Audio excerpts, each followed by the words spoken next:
Stop stop stop stop.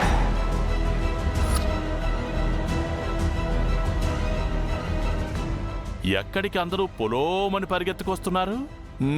Park లో షికారు చేయనీకి, లేకుంటే ఫ్యాక్టరీకి ఎందుకు వస్తాం బాయ్? పని చేయనీకి. హలో, ఒళ్ళు దగ్గర పెట్టుకుని మాట్లాడు. I'm superior here.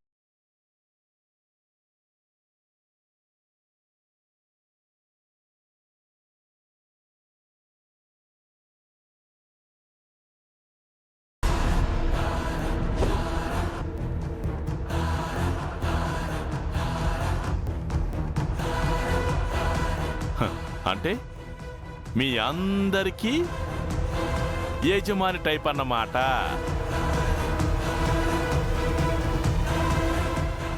ఆగండి ఆర్యవర్ధన్ గారు.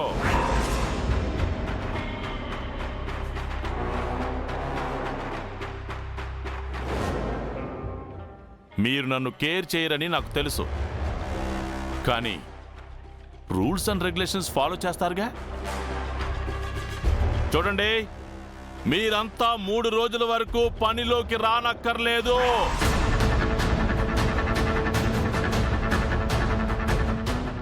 ఎందుకు రాకూడదు? ఎందుకంటే ప్రమాదవశాత్తు ఫ్యాక్టరీ కార్మికుడు మరణించడం జరిగింది.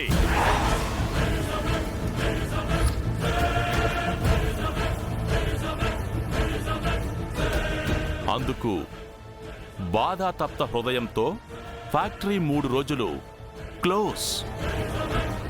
ఫ్యాక్టరీ వర్కర్ చనిపోవడం ఏంటి? మీరు నమ్మరు. నాకు తెలుసు కదా, అందుకే.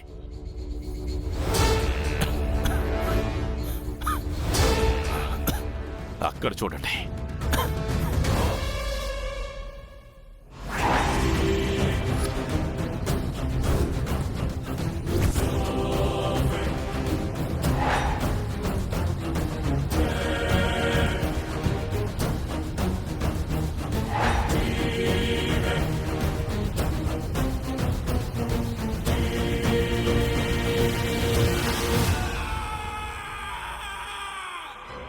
ఇదంతా నాటకమని సార్కి ఎలా చెప్పాలి? ఇదంతా ఏదో ప్లాన్ చేశారు.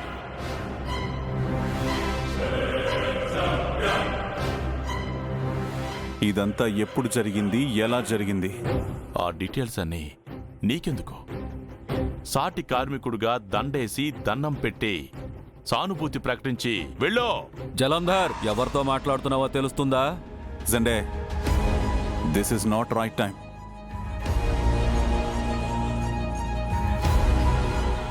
వర్కర్ చనిపోయినందుకు ఒక్కరోజే కదా ఫ్యాక్టరీ క్లోజ్ చేయాలి. 3 డేస్ ఎందుకు క్లోజ్ చేస్తున్నారు? యాజమాన్యం మారింది కదా, రూల్స్ కూడా మారాయి. అయినా వర్కర్వి వర్కర్లా ఉండో. No cross questions. ఓ 3 రోజులు జీతం పోతే ఇల్లు ఎలా గడవాలా అని దిగులు పడుతున్నావా? No problem. మా బాస్తో మాట్లాడి నీ కూలి ఏంటి, నీ కూలి నీకు అందేలా చేస్తా.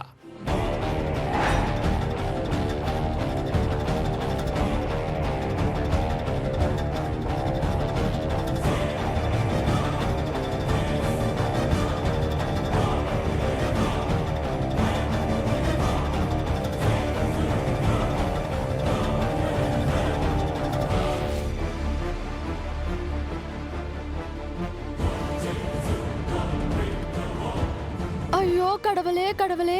ఇది ఎన్నోసారి వాడు ఎలా పోయాడు? Current shock accident.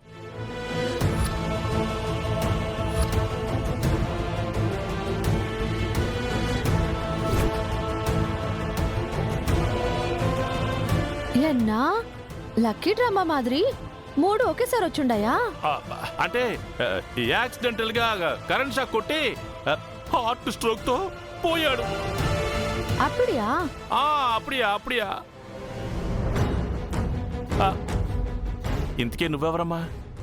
నాను మీనాక్షి అయ్యరు.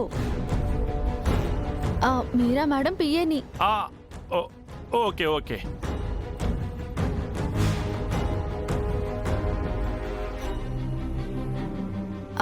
అవును, పాపమితగాడికి కనీసం తులసి నీళ్ళైనా పోసారా లేదా? అంటే పోద్దాం అనుకున్నాం, తులసి నీళ్లు తెచ్చేలోపు పోయాడు. మీరింకా మేడం దగ్గరికి వెళ్ళండి. కడవలే కడవలే, తులసి తీర్థం పోయకపోతే నరకానికి పోతాడు. పోస్తే పోలే.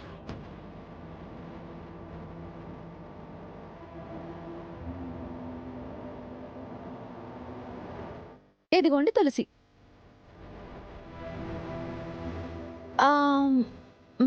నీళ్ళు ఒక నిమిషం.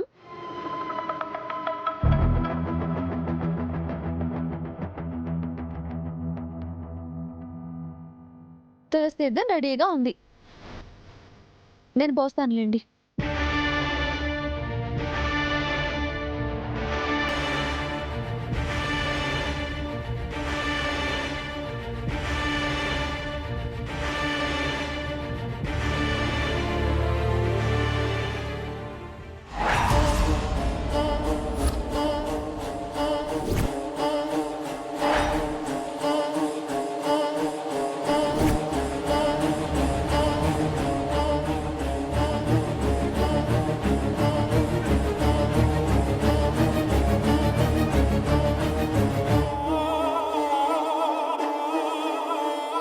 కడవలే, ఇదేం విచిత్రం, చచ్చినోడు తీర్థం ఎలా తాగాడు?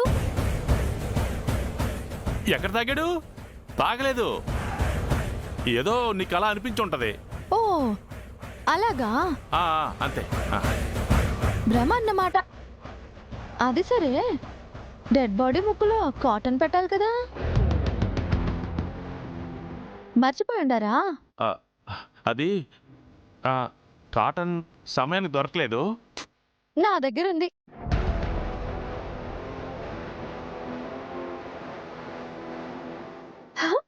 ఇదిగో.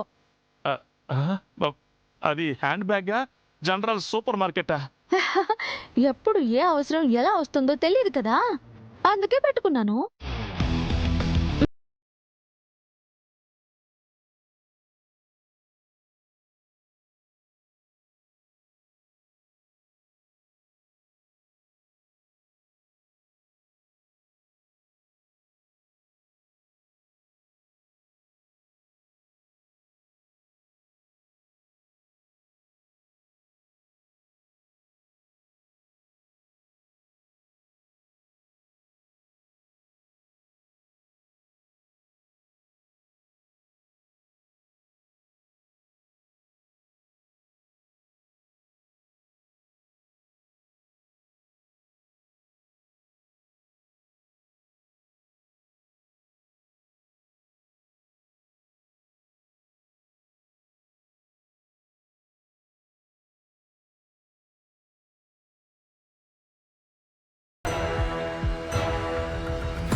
దినేశా,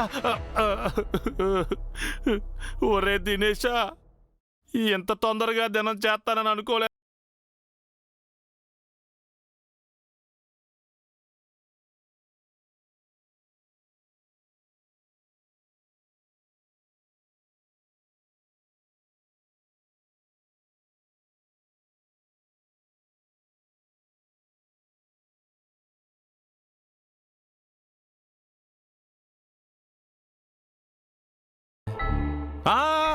మర్డర్ ఏం లేదు, షాక్ తో పోయాడంతే. అంతే అంతే. డౌట్ వచ్చినాక క్లారిఫై చేసుకున్నాడు బెటర్. ఇగో హాస్పిటల్కి తీసుకుపోయి పోస్ట్ మార్టం చేస్తే తెలిసిపోతుంది. ఖేల్ ఖతం, దుకాన్ బంద్. నో నో నో, అవసరం లేదు. నేను చెప్తున్నాను కదా, క్లియర్ గా కరెంట్ షాక్ కొట్టి హార్ట్ స్ట్రోక్ తో పోయాడు. ఆహా, ఆ మొహంలో ప్రేతకల కనబడట్లేదే. పైగా తులసి తీర్థం కూడా లోపలికి పోయింది. మేబీ అన్కాన్షియస్ అయ్యి కోమాలకు వెళ్ళిపోయాడేమో. కోమా లేదు, ఏమీ లేదు. మీరు ఇంక బయలుదేరండి, బయలుదేరండి. చేయాల్సిన కార్యక్రమాలు చాలా ఉన్నాయి. ఆగాగాగు, జర ఆగు సార్, ఆగు. వీడు కొడ ప్రాణంతో ఉన్నాడా లేక ప్రాణం పోయిందా అనేది జర టెస్ట్ చేసుకుని కన్ఫర్మ్ చేసుకుందాం. జడ్డి సాబ్ మీరు డాక్టర్ ఫోన్ చేయండి. అవసరం లేదు యాదగిరి.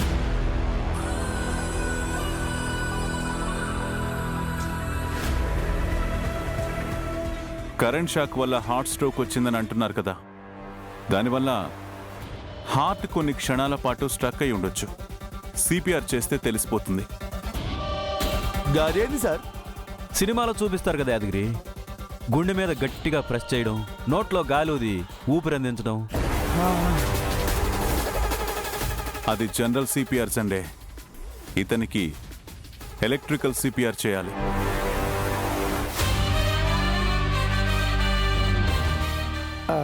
అంటే ఏముంది యాదగిరి, ముళ్ళుని ముళ్ళుతోనే తీయాలి అన్నట్టు కరెంట్ షాక్కి ట్రీట్మెంట్ కరెంట్ షాక్తోనే చేద్దాం.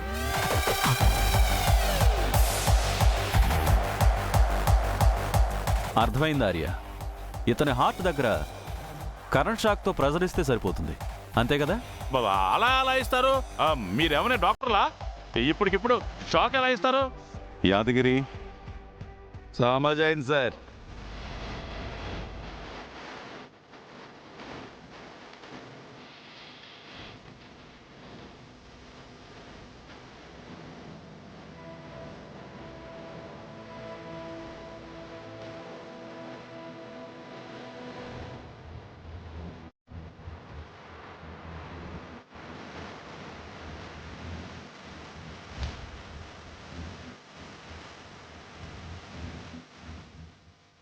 వద్దు, అలాంటివి ఏం చేయొద్దు.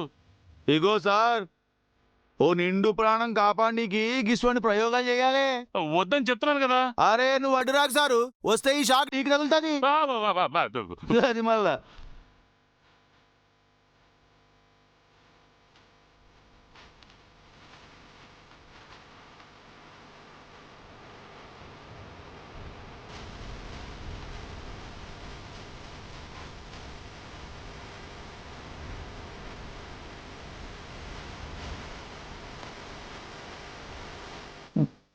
కరెంట్ సమ్మగా పాస్ అవుతుంది.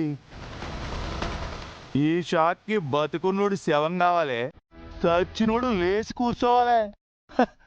దేత్తడి పోచమ్మ గుడి.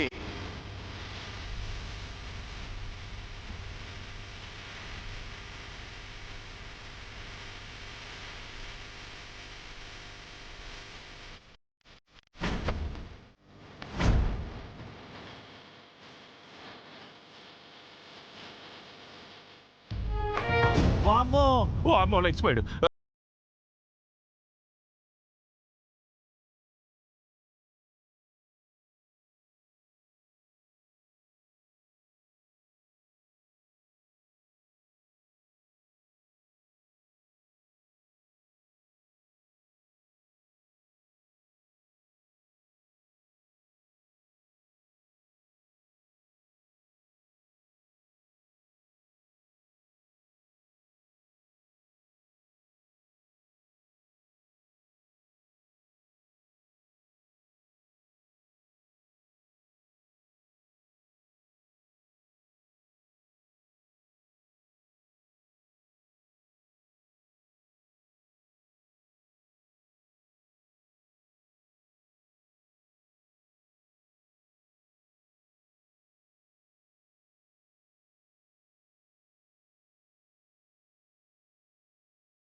జలంధర్, రైవల్రీ నీకు నాకు మధ్య. నువ్వు నన్ను టార్గెట్ చేయి, నో ప్రాబ్లం. కానీ ఇది 100 మంది కార్మికులకు సంబంధించిన విషయం. నన్ను ఓడించడానికి వాళ్ళని బలిపశువుల్ని చేయాలని చూస్తే మాత్రం నువ్వు బలైపోతావు. Mind it.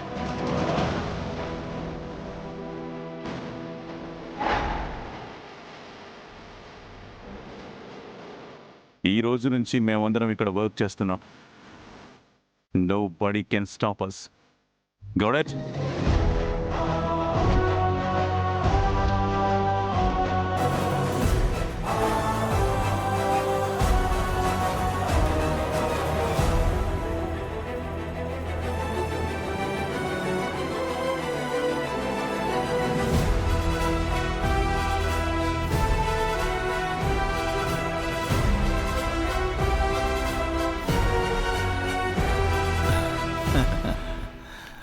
బాయ్. ఇగో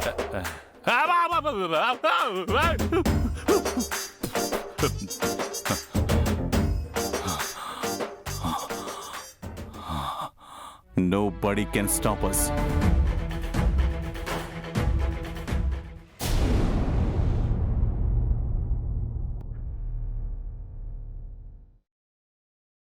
జలంధర్ ప్లాన్తో 3 days వర్కర్స్ ఎవరూ పనిలోకి రారు. 3 days వర్క్ ఆగిందంటే డెడ్ లైన్ లోపు వర్క్ ఫినిష్ అవ్వదు. ఆర్యవర్ధన్ ఓడిపోవడం, వర్కర్స్ దృష్టిలో చేతగాని వాళ్ళ మిగిలిపోవడం ఖాయం.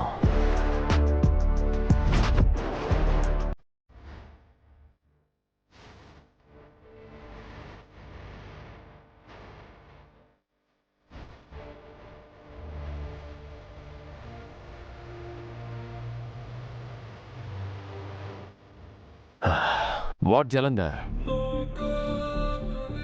వర్కర్స్ అందరూ వెళ్ళిపోయారా? పాపం ఆర్యవర్ధన్ చాలా డిసప్పాయింట్ అయి ఉంటాడే. వర్కర్స్ అంతా వెళ్ళడం అయితే జరిగింది, కానీ బయటికి కాదు, పనిలోకి వెళ్ళారు.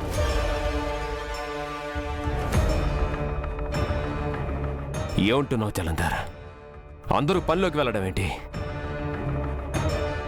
ఫ్యాక్టరీ 3 days క్లోజ్ కదా. అదంతా డ్రామా అని ఆర్యవర్ధన్కి తెలిసిపోయింది అజయ్.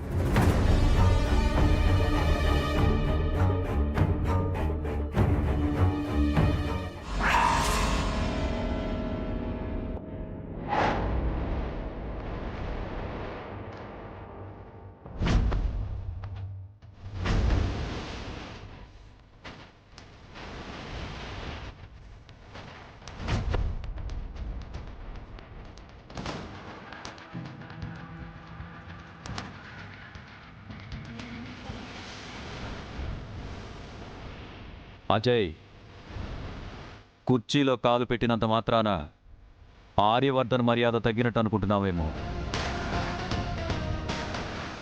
ఆర్యను చూడగానే ఆటోమేటిక్గా లేచి నిల్చుందే మీరా.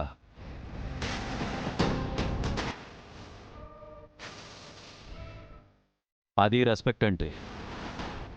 రెస్పెక్ట్ ఈ కుర్చీలో కాదు, ఆర్య కళ్ళల్లో ఉంటుంది. చాలా ఎక్కువ మాట్లాడుతున్నా. అజయ్, ఎదుటి వాళ్లతో గౌరవంగా మాట్లాడడం నేర్చుకో. Give respect and take respect.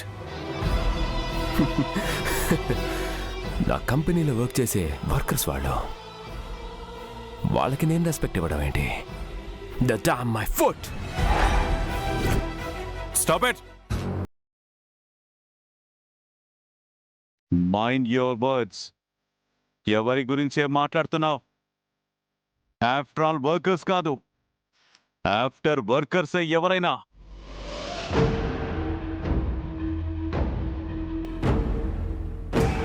Company అభివృద్ధికి వాళ్ళు పిల్లర్స్. నువ్వు చూసే ఈ సక్సెస్, డబ్బు అన్నిటి వెనక వాళ్ళ కష్టం ఉంటుంది.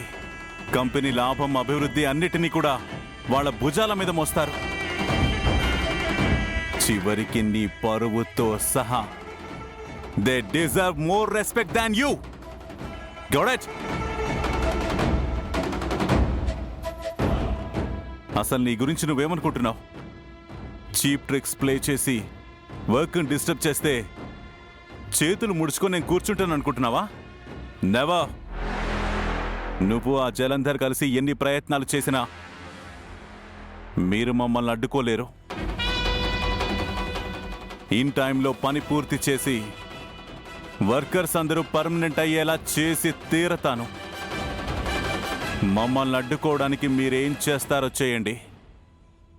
కార్మికుల్ని గెలిపించడానికి నేను చెయ్యాల్సింది నేను చేస్తాను.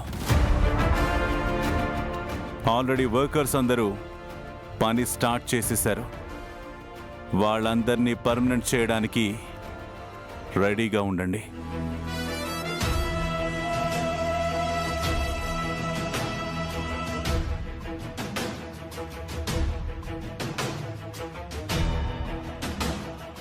ఏమన్నావు సార్? ఆఫ్టర్ ఆల్ వర్కర్స్ ఏం చేయగలరన్నావు? కానీ ఆ వర్కర్స్ కి ఒక నాయకుడు ఉంటాడని మర్చిపోయినావు. నాయకుడంటే ముందుండి నడిపించేటోడే కాదు, యుద్ధానికి సారథ్యం వహించే సైనికుడు కూడా. ఇప్పుడు వెళ్ళిండే ఆర్యవర్ధన్, ఆయనే మా నాయకుడు. మమ్మల్ని గెలిపించనీకి సైనికుడిగా మారిన మహారాజు. ఆయన అండుంటే మాకే భయం ఉండదు.